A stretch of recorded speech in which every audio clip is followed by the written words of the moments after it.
Hey there, y'all, and welcome to today's Daily Down and Dirty. My name is Fairlight. Welcome to Airy Fairy Tarot. All right, y'all, so the message today is Banish the Gatekeeper.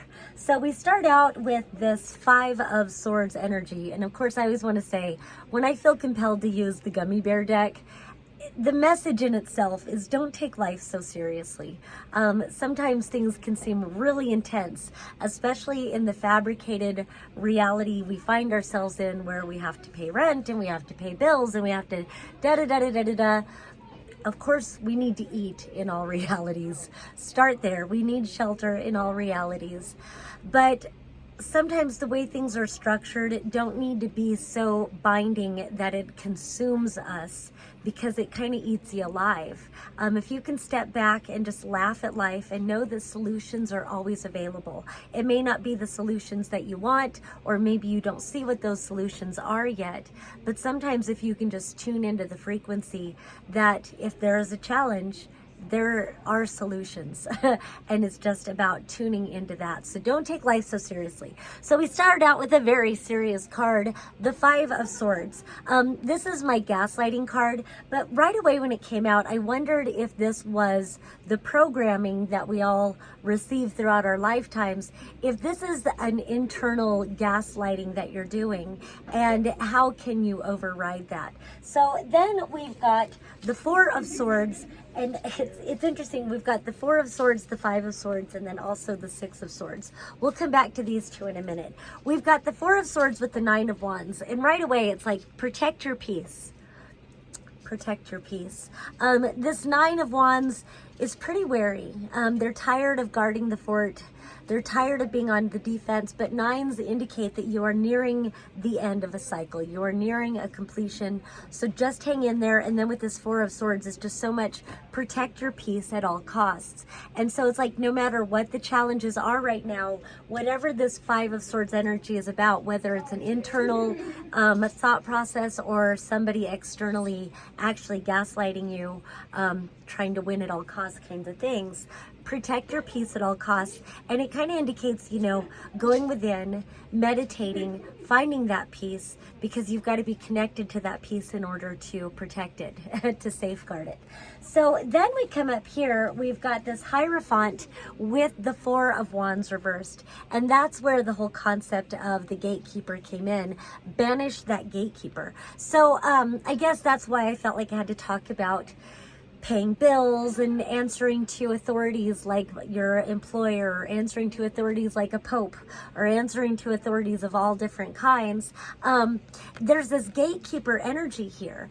And, you know, traditionally the Hierophant is the pope. It's this institutionalized authority in all these different varying ways. But I like the definition of the Hierophant. A Hierophant is a person who translates the sacred mysteries. And you know, I always have to say it twice.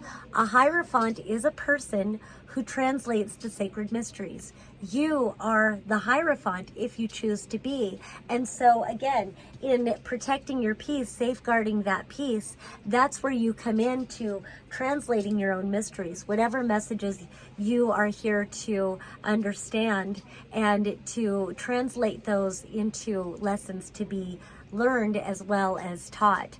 And so as you translate these mysteries, because here where we look to external authorities, they are gatekeeping your transcendence. The Four of Wands, when it's upright, it's that 1111. And I feel like so many people are aware of that 1111 gate code. It's an activation code. It's literally a doorway where you've got two pillars on either side, creating an activation doorway for you to go through. So, you know, maybe you're among the many of us who often see 1111, and that's what that is. It's a doorway to some sort of activation. It's a code. It can be to abundance. It can be to transcendental consciousness. It can be all different sorts of things, ushering you to a new way of perceiving life, or living life, or just life starting over in general. So don't allow outside authorities, and I do that in quotes because authority is made up.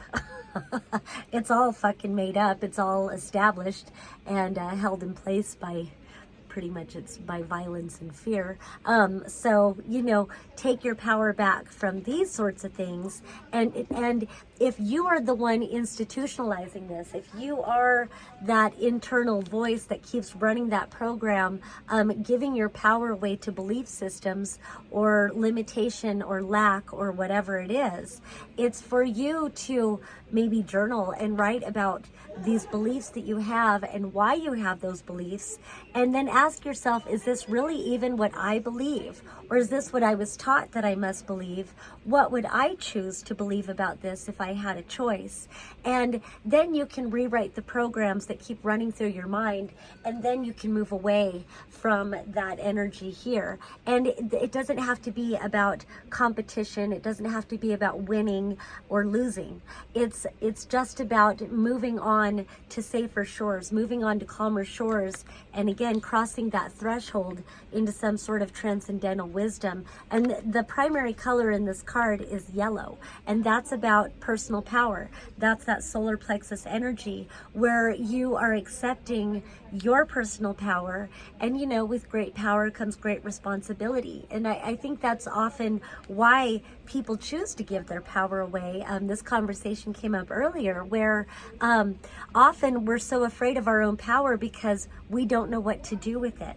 And so when we're giving our power away, there's some sort of authority there to dictate to us so that we know what we're supposed to be doing. And some people would just rather know what they're supposed to do rather than figure it out on their own. And there's nothing wrong with any of it. Sometimes the path of least resistance is to do that very thing. But with these challenges being presented, and with the whole thing about Banish the Gatekeeper, it feels like you're being asked to remove the obstacles, remove the gatekeepers, and go ahead and go through the doorway and start aligning yourself and attuning yourself into your own authentic sovereign beliefs, your own authentic sovereign way of living and creating life. So then we've got this oracle card. It's the owl, and white-faced owls are very sacred to me. They're a special messenger. All owls, but there's something about my guides that said, watch for the owl with the all-white face, and then I got this deck, and there it was. So see the truth. And that goes right in alignment with you being your own Hierophant and you opening the doorway to access these new codes of activation and all of that sort of thing. So see the truth.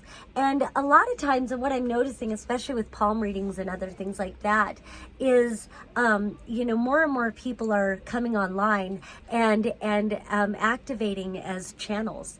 And sometimes these have been latent abilities that they've possessed their whole lives, and it's been dormant because they shut it down, often because they'll perceive things and they'll speak their truth, and then they'll get gaslit about it, or they'll be told, they're making things up, or they're not being very nice. And so, but when these things are active within us, you can be presented with a person or a situation or whatever it is, and other people falling all over themselves about that thing while you're seeing the truth of it all. And you're like, this is a facade. You don't see through that.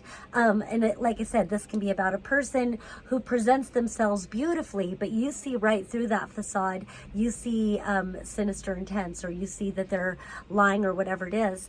Or on the other hand, somebody could really be down on a person, and you're like, all you see is the illumination. All you see is the gifts about them, that maybe they just need someone to perceive them in their highest light for them to believe in themselves. And so that can be about all different things. I just want to say, see the truth as it is presented to you, and whatever resonates with you as truth, trust yourself. Trust your inner guidance, trust your intuition, trust all your clairs, your clairvoyance, your clairsentience, your claircognizance, all of the different clairs, clairaudience. Trust in yourself. And it doesn't mean that you're infallible, but most likely if you're feeling a resonance frequency about it, there's a reason. You are so much more than maybe you've been led to understand or to believe. And who benefits from that? Who benefits from you giving your power away? And do you really need to benefit them anymore? Or is it safe to go ahead and accept your power and trust your instincts. All right, that's all I have for today. Peace and love until next time.